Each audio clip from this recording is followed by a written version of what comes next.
Toma todo tu conocimiento y ve a arruinar a la competencia. Aquí no, dijo al mecánico desempleado. Bajo el sol implacable de Monterrey, el asfalto de la avenida Constitución hervía, devolviendo un vaho que empañaba la vista y pegaba la camisa al cuerpo. Dentro del taller Garza Automotriz, el aire era una mezcla densa de aceite quemado, metal caliente y el zumbido monótono de un ventilador que apenas lograba remover el calor. Allí, de pie frente a un escritorio cubierto por una capa de grasa endurecida por los años, estaba Carlos Mendoza, un hombre de 32 años, cuya mirada reflejaba una mezcla de esperanza y la fatiga de quien ha tocado demasiadas puertas. Sostenía con cuidado una carpeta de plástico que contenía las certificaciones que tanto le habían costado. Diplomas de inyección electrónica y diagnóstico computarizado que hasta hace un mes le aseguraban un puesto estable en una concesionaria Audi. El hombre al otro lado del escritorio, don Humberto Garza, ni siquiera se molestó en abrir la carpeta. Era un hombre forjado a la antigua, con las manos curtidas y las uñas permanentemente ennegrecidas por décadas de trabajo. Heredó el taller de su padre y lo manejaba con la misma desconfianza hacia todo lo que no pudiera arreglarse con una llave de tuercas y un martillo. Hojeó por encima los títulos de Carlos y con un gesto lento, casi teatral, se limpió las manos en un trapo sucio, como si el solo contacto con aquellos papeles pudiera mancharlo de una modernidad que despreciaba. La tensión en el pequeño espacio era tan palpable como el calor. Un silencio pesado, que solo se rompía por el ruido metálico proveniente del fondo del taller, donde uno de sus empleados luchaba con un Volkswagen Jetta que llevaba días sin arrancar. Fue un impulso, una reacción casi profesional, lo que selló el destino de Carlos en ese lugar. Al escuchar el motor intentar arrancar y fallar una y otra vez, su oído entrenado identificó un patrón. Se atrevió a interrumpir el silencio. Con todo respeto, don Humberto, ese sonido no es de la bomba de gasolina.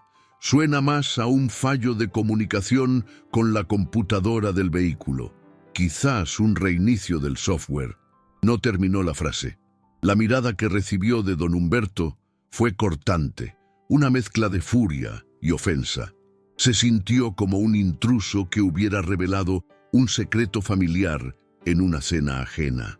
El dueño del taller se levantó con un movimiento pesado, su sombra cubriendo por completo a Carlos, quien sintió cómo se le encogía el estómago, sabiendo que había cruzado una línea invisible pero infranqueable. El viejo mecánico caminó hasta la entrada del taller y señaló la calle con un dedo grueso y manchado de grasa. La luz del exterior era cegadora, un recordatorio del mundo hostil que lo esperaba. Aquí no necesitamos sabelotodos con sus papelitos. Aquí los fierros se arreglan con sudor, no con botoncitos. La voz de don Humberto era grave, cargada de un resentimiento que iba más allá de la simple desconfianza.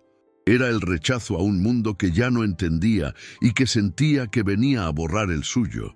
Fue entonces cuando pronunció las palabras que se clavarían en la memoria de Carlos como un hierro al rojo vivo. Toma todo tu conocimiento y ve a arruinar a la competencia. Aquí no. Carlos no dijo nada.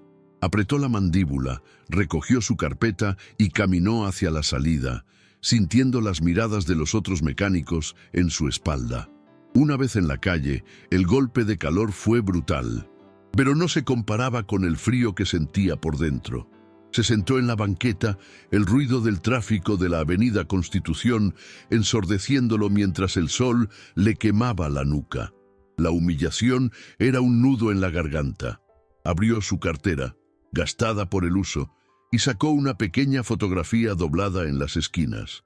En ella, su hija Sofía, de 6 años, sonreía con una alegría pura, ajena a las deudas, a las llamadas de cobranza de su exesposa, a la desesperación silenciosa de su padre. Ver esa sonrisa fue como recibir una descarga eléctrica. La rabia y la vergüenza que sentía comenzaron a transformarse en algo distinto, una determinación dura y afilada. No iba a dejarse vencer, no por un hombre anclado en el pasado. Guardó la foto con un cuidado reverencial. Se puso de pie y miró por última vez el letrero oxidado de Garza Automotriz. En ese momento, sin un peso en el bolsillo pero con un fuego ardiendo en el pecho, supo que no buscaría más trabajo. Lo crearía. Historias como la de Carlos nos recuerdan que a veces un rechazo es el empujón que necesitamos para construir nuestro propio camino. Nosotros estamos apenas comenzando a contar estas historias, y cada persona que se une a nuestra comunidad nos da el combustible para seguir adelante. Si esta lucha te conmueve, te pido de corazón que te suscribas al canal. Tu apoyo es lo que nos permite encontrar y compartir estas batallas humanas que merecen ser escuchadas. Es gratis, solo toma un segundo y para nosotros significa el mundo. Humillado, con la rabia ardiendo en el pecho como el asfalto del mediodía, Carlos caminó sin rumbo por la avenida Constitución. Cada paso era un eco de las palabras de don Humberto. El sobre con sus certificaciones, que antes sentía como un escudo de orgullo, ahora pesaba en sus manos como un ladrillo inútil. El sol pegaba fuerte, pero el frío de la incertidumbre era lo que de verdad le calaba los huesos. ¿Qué le diría a Sofía? ¿Cómo enfrentaría la llamada de su exesposa, que no tardaría en llegar preguntando por el dinero para la colegiatura? La presión era una soga que se apretaba lentamente alrededor de su cuello. Y por un momento, la idea de rendirse pareció la única salida lógica en medio de aquel calor sofocante y aquella soledad aplastante.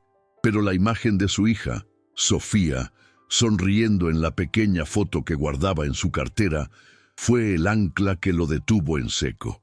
Se sentó en una banca de la macroplaza, sacó la fotografía arrugada y la miró fijamente. Los ojos de la niña parecían preguntarle qué haría ahora. Y en ese instante, la humillación se transformó en combustible. No iba a dejarse vencer por un hombre anclado en el pasado. No tenía capital, no tenía un local, no tenía nada más que sus manos, su conocimiento y esa foto. Con una determinación forjada en el fuego del rechazo, tomó una decisión drástica.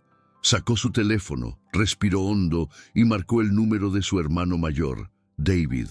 La conversación fue corta, directa y llena de una vergüenza que tuvo que tragar. David, necesito un favor, un préstamo. Te lo juro que te lo pago hasta el último centavo. La respuesta de su hermano fue un silencio que se sintió eterno, seguido de un suspiro de resignación. A David no le sobraba el dinero, pero conocía la integridad de Carlos. Al día siguiente, con el dinero del préstamo en el bolsillo y lo poco que sacó de la venta de su amada motocicleta, una itálica que era su único lujo, Carlos comenzó su cacería. Recorrió los barrios obreros, buscando un rincón donde pudiera empezar de cero. Lo encontró en San Bernabé, un galpón abandonado que alguna vez fue una vulcanizadora. Las paredes estaban negras de hollín, el piso cubierto por una capa gruesa de grasa y polvo, y el olor a caucho quemado y humedad era casi insoportable. Era un desastre, pero era todo lo que podía pagar. Las siguientes semanas fueron un infierno de trabajo físico. Carlos, con la ayuda esporádica de su hermano, se dedicó a limpiar aquel lugar con una furia contenida. Raspó el piso con espátulas, talló las paredes con cepillos de alambre hasta que sus manos sangraron y pintó cada centímetro con una pintura blanca y barata que iluminó el espacio como una promesa. Poco a poco, el galpón inmundo empezó a parecer un taller. Con el dinero que le quedaba, recorrió las casas de empeño del centro, comprando herramientas usadas, un juego de llaves españolas, un gato hidráulico oxidado pero funcional, un compresor de aire ruidoso. Cada pieza era un pequeño triunfo. Colgó un letrero de madera que él mismo pintó, Taller Mendoza.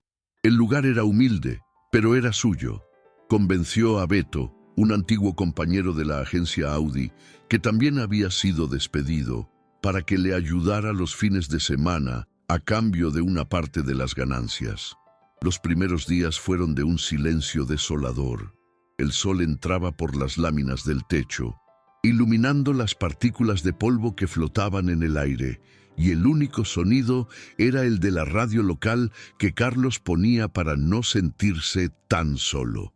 La desesperación comenzó a asomarse de nuevo, susurrándole al oído que había cometido un terrible error.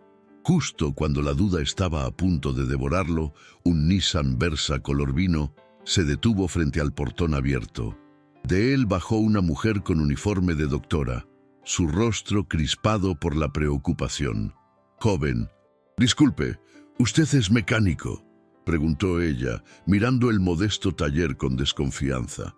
«A sus órdenes, soy Carlos Mendoza», respondió él, limpiándose las manos llenas de grasa en un trapo. La mujer, que se presentó como la doctora Valeria, le explicó su problema. Su auto hacía un ruido espantoso al frenar y en otro taller le habían dado un presupuesto de casi 9,000 pesos, una cifra que la había dejado pálida. Le hablaron de cambiar discos, balatas, calipers y hasta la bomba de frenos. Carlos escuchó con atención, asintiendo lentamente. Le pidió que subiera el auto a la rampa improvisada que había construido. Con una calma que contrastaba con la ansiedad de la doctora, desmontó una de las ruedas delanteras. No le tomó ni 5 minutos encontrar el problema. «Mire, doctora», dijo Carlos, señalando con una lámpara. «Las balatas sí están gastadas. Es normal. Pero el ruido fuerte no es por eso. Es simplemente falta de lubricación en los pernos del caliper y un poco de cristalización en la superficie. No necesita cambiar todo el sistema». Le mostró la pieza, le explicó con paciencia cómo funcionaba y por qué el otro taller le había dado un diagnóstico tan exagerado. La honestidad en sus palabras era tan clara como el agua. Le propuso rectificar los discos, cambiar las pastillas por unas de buena calidad y lubricar todo el sistema correctamente. El presupuesto final, con mano de obra y refacciones incluidas, fue de 2,500 pesos. La doctora Valeria lo miró, incrédula. La diferencia era abismal. Aceptó de inmediato, y mientras Carlos trabajaba, ella no le quitó los ojos de encima, observando la precisión y el cuidado que ponía en cada movimiento. Al terminar, el auto frenaba suave y silenciosamente. «No sabe cuánto le agradezco, Carlos. No solo por el dinero, sino por su honestidad. Es algo que ya no se encuentra», dijo la doctora, entregándole el dinero con una sonrisa genuina. Ese pequeño acto de integridad fue la chispa que encendió la pradera. La doctora Valeria, agradecida y sorprendida, se convirtió en su mejor publicista. En el comedor del hospital donde trabajaba, en las reuniones con colegas, a cualquiera que mencionara tener un problema con su auto, ella le contaba la historia del mecánico honesto de San Bernabé. La recomendación de una profesional respetada tenía un peso enorme. Pronto, una enfermera llevó su Tsuru, luego un camillero su Pointer, y la voz se empezó a correr como pólvora por todo el hospital y sus alrededores. El taller Mendoza comenzó a tener un flujo constante de clientes. La primera gran oportunidad, la que cambiaría el rumbo de su negocio, llegó en la forma de un hombre mayor, de bigote canoso y manos curtidas por el trabajo. Se presentó como el señor Torres, el dueño de una pequeña flotilla de taxis. Había escuchado la historia de Carlos de boca de 3 de sus choferes, que a su vez eran pacientes de la doctora Valeria. El señor Torres estaba harto de los mecánicos que le inflaban las cuentas y le dejaban los carros parados por semanas. Con la desconfianza propia de quien ha sido engañado muchas veces, le llevó uno de sus Tsurus, el que más problemas daba. «A ver, muchacho, dicen que eres bueno y derecho. Arréglame este cacharro». Si lo dejas bien y no me sales con un ojo de la cara, te traigo los otros 7. Carlos trabajó en ese taxi como si su vida dependiera de ello. Desarmó el motor, limpió cada pieza, corrigió fallas eléctricas que otros mecánicos habían ignorado y lo entregó en 2 días, funcionando como nunca. El costo fue justo, transparente y detallado en una nota escrita a mano. El señor Torres revisó el auto, lo condujo y regresó con una expresión de asombro que no pudo ocultar. Sin decir una palabra, se fue, y al día siguiente, tal como lo prometió, una fila de 7 taxis blancos con franjas verdes esperaba afuera del taller Mendoza. Ese contrato, aunque no era de lujo, le aseguró a Carlos un flujo de caja constante, la sangre vital que su pequeño negocio necesitaba para sobrevivir y crecer. Pero el éxito, por modesto que fuera, no tarda en hacerse notar, y las buenas noticias viajan casi tan rápido como las malas. La fama del mecánico honesto de San Bernabé llegó inevitablemente a los oídos de don Humberto Garza. Al principio lo desestimó con una risa burlona, pero cuando empezó a ver que algunos de sus clientes de toda la vida, gente que le había sido fiel por años, ya no aparecían por Garza Automotriz y mencionaban de pasada que estaban llevando sus autos con un muchacho muy bueno, la burla se convirtió en una ira sorda y corrosiva. Para él era una traición personal. Se sintió desafiado, humillado por segunda vez por el mismo joven insolente que se había atrevido a corregirlo en su propio taller. La reacción de don Humberto no fue la de un competidor, sino la de un cacique herido en su orgullo. Inició una guerra sucia, una campaña silenciosa para aplastar al advenedizo. Su primera movida fue bajar sus precios de manera artificial, ofreciendo cambios de aceite y afinaciones a costos por debajo del mercado, buscando asfixiar a Carlos, quien no podía permitirse competir con esos márgenes. Carlos sintió el golpe. Algunos clientes dudaron, tentados por las ofertas, pero él se mantuvo firme en su política de calidad y transparencia, explicando a cada persona por qué sus precios eran justos y qué tipo de refacciones usaba. La lealtad que había construido a base de honestidad fue más fuerte que los descuentos temporales. Viendo que la guerra de precios no funcionaba, don Humberto subió la apuesta. Envió a uno de sus empleados de confianza al taller Mendoza con el pretexto de pedir un presupuesto. El verdadero objetivo era Paco, un joven del barrio al que Carlos había contratado como ayudante y al que estaba enseñando el oficio.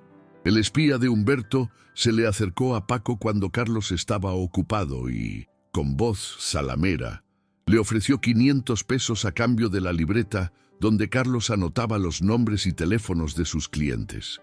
Quería esa lista para llamarlos uno por uno y desprestigiar al joven mecánico. Pero Paco, que veía en Carlos a un maestro y no a un patrón, se negó con una dignidad que sorprendió al enviado. «Don Carlos me está dando una oportunidad que nadie más me dio. Ese dinero no vale la lealtad», respondió el muchacho, dándole la espalda.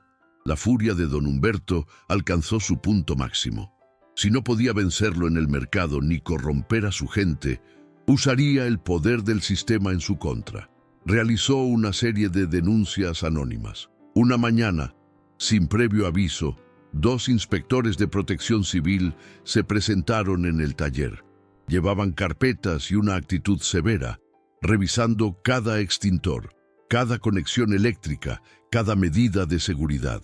Carlos, aunque nervioso, los atendió con calma. Les mostró sus documentos, el extintor recién cargado, el botiquín de primeros auxilios. Todo estaba en regla. Apenas se fueron ellos, llegaron los de la Secretaría de Medio Ambiente preguntando por el manejo de aceites y residuos peligrosos. De nuevo, Carlos demostró que estaba preparado. Les enseñó el contrato que tenía con una empresa certificada para la recolección de aceite quemado y los contenedores especiales que había comprado. Los inspectores se fueron sin poder levantar un acta. Carlos sabía perfectamente de dónde venían los ataques. La presión era inmensa, y por las noches el cansancio y la ansiedad le robaban el sueño. Podría haber respondido con la misma moneda, pero en lugar de alimentar el odio, eligió un camino diferente. Decidió que la mejor defensa no era el ataque, sino la innovación.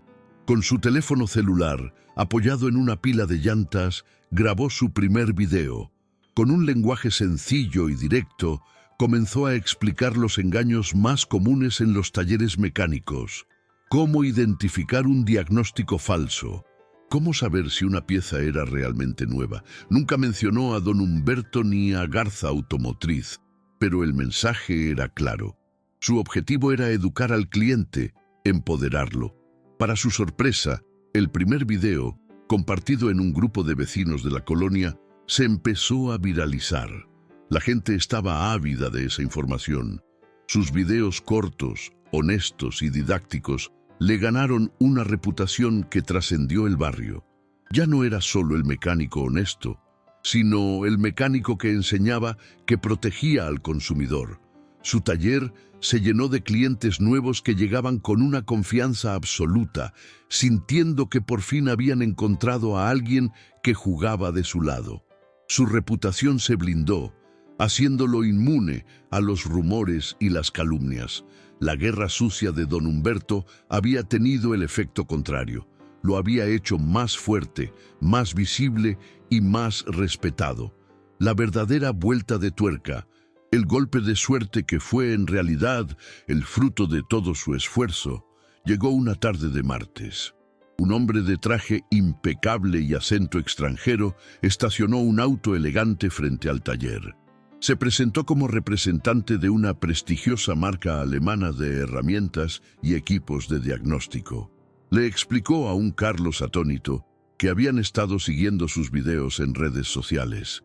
Estaban impresionados no solo por su habilidad para comunicar, sino por la profundidad de su conocimiento técnico, algo raro de encontrar fuera de las agencias de lujo.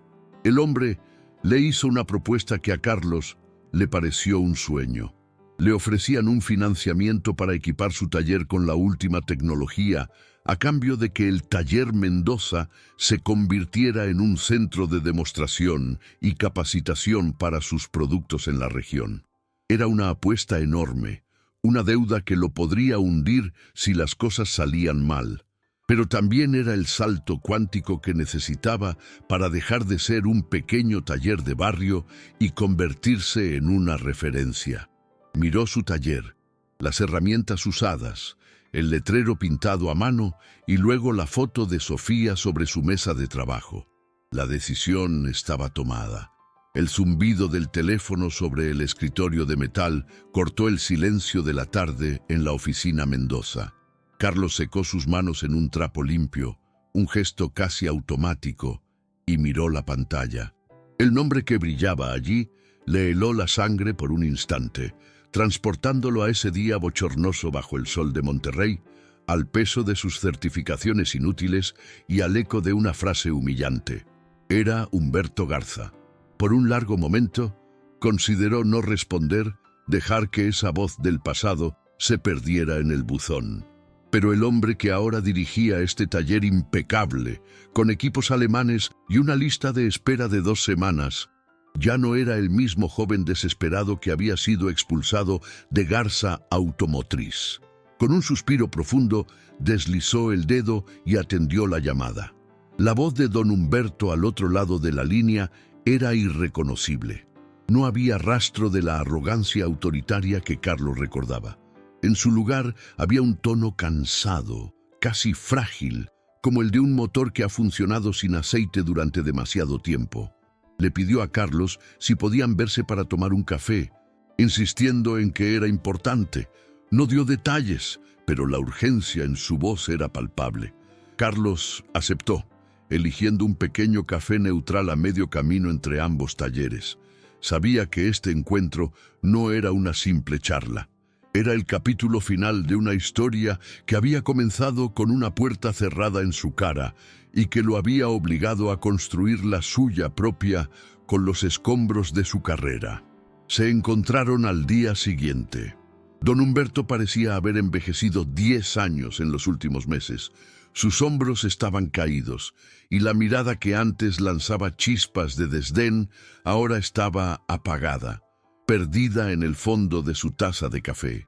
Habló del negocio, de cómo los clientes leales de décadas ya no volvían, de cómo sus mecánicos, acostumbrados a los métodos antiguos, no sabían cómo diagnosticar las fallas electrónicas de los coches más nuevos.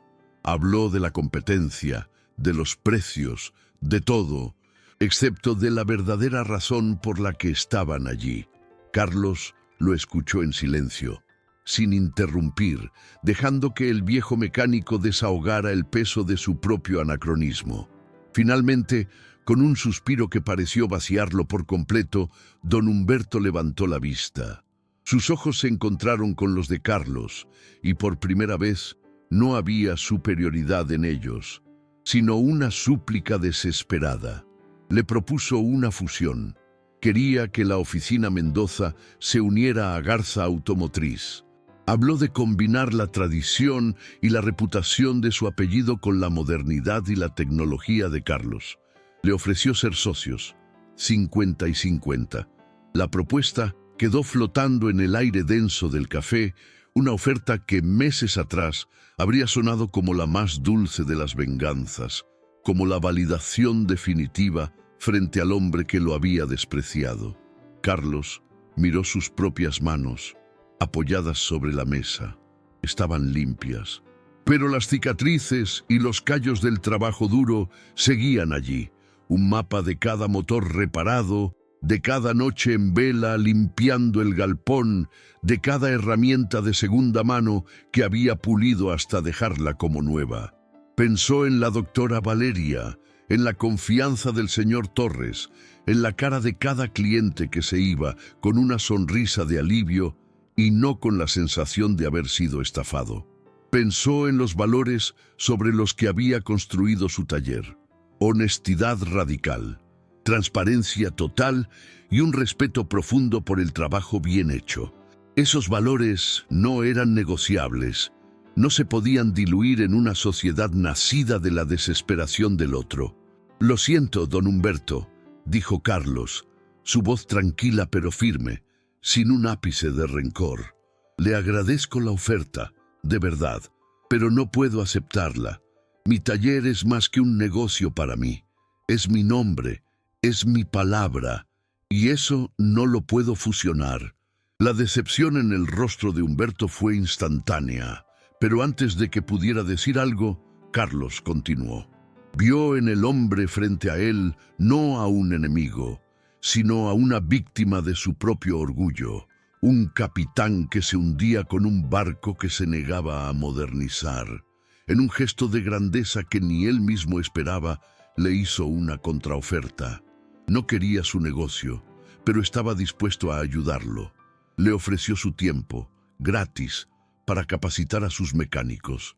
Le ofreció asesoría para modernizar su gestión, para implementar un sistema de diagnóstico digital, para crear una presencia en redes sociales que le devolviera la confianza de la gente. Don Humberto se quedó sin palabras. La ayuda no venía con condiciones, no era un truco para robarle lo que le quedaba. Era un acto de generosidad pura del hombre al que él había intentado arruinar por todos los medios posibles. Asintió lentamente, con los ojos vidriosos, incapaz de articular un gracias. No era una victoria humillante para Carlos, sino un cierre digno. Se levantaron, se dieron la mano por primera vez como iguales, y cada uno se fue por su camino. La guerra había terminado, no con un vencedor y un vencido, sino con una lección aprendida en el amargo café de la derrota. Esa noche, la oficina Mendoza estaba en silencio. Las herramientas descansaban en sus paneles. Los suelos brillaban bajo las luces LED y el aroma a limpio había reemplazado para siempre el olor a abandono de aquel viejo galpón. Carlos estaba solo, recorriendo con la mirada el imperio que había construido desde la nada. Su teléfono vibró. Era un mensaje de Sofía, su hija. Le había enviado una foto de su boleta de calificaciones, todas excelentes, y un texto simple que lo desarmó por completo. Papá, estoy muy orgullosa de ti. Eres el mejor mecánico del mundo. Carlos sonrió, una sonrisa genuina y cansada. Apoyó la cabeza contra el frío metal de un elevador hidráulico y cerró los ojos. Releyó el mensaje una y otra vez, sintiendo cómo cada palabra sanaba una vieja herida. En ese momento de paz, pensó en don Humberto y en sus crueles palabras de despedida. Toma todo tu conocimiento y ve a arruinar a la competencia. Y en el silencio de su taller, en la cima de su propio éxito, Carlos le dio las gracias en silencio. Aquella humillación no había sido una condena, sino el combustible inesperado que había encendido el motor de su vida, la chispa que lo había obligado a tomar el volante de su propio destino y acelerar a fondo. ¡Qué historia tan poderosa la de Carlos! Una que nos recuerda que a veces las puertas que se cierran con más fuerza son las que nos obligan a construir nuestro propio camino, ladrillo por ladrillo, con el sudor de la frente y la dignidad como único capital. Gracias de corazón por acompañarnos hasta el final de este relato, por permitirnos entrar en sus hogares y en sus vidas a través de esta narración. Cada minuto que nos regalan es un tesoro para nosotros y es el combustible que nos permite seguir buscando y contando estas crónicas de gente real, gente como nosotros, que lucha, cae y se vuelve a levantar con más fuerza que antes. Nos encantaría saber qué sintieron con esta historia. ¿Les recordó a alguien que conocen? ¿Vivieron alguna vez una situación en la que un rechazo se convirtió en la mayor de las bendiciones? Por favor, déjenos un comentario abajo. Cuéntenos desde qué ciudad, desde qué pueblo o país nos están escuchando. Leer sus mensajes y saber que estamos conectados desde tantos lugares distintos del mundo nos da un ánimo increíble y nos hace sentir que esta comunidad que estamos construyendo juntos es una gran familia. Si esta historia tocó una fibra en su corazón, les pedimos humildemente que nos apoyen con un me gusta. Y si todavía no son parte de este canal, los invitamos a suscribirse y a activar la campanita para no perderse ninguna de nuestras futuras crónicas. Compartan este video con esa persona que quizás hoy necesita un empujón, un recordatorio de que después de la tormenta más oscura, siempre vuelve a salir el sol. Y si de verdad lo sienten, un simple gracias en los comentarios es el mayor reconocimiento que podemos recibir. Recuerden siempre que las batallas más duras no están hechas para destruirnos, sino para mostrarnos de qué estamos hechos. A veces, la palabra más hiriente o el portazo más sonoro no es un final, sino el universo empujándonos con urgencia hacia el destino que realmente nos pertenece. Que la vida los encuentre siempre con la frente en alto, con las manos firmes y el corazón lleno de esa fe silenciosa que mueve montañas. Nunca están solos en su lucha. Les mandamos un abrazo inmenso y que Dios los bendiga. Nos vemos, o mejor dicho, nos escuchamos en la próxima historia.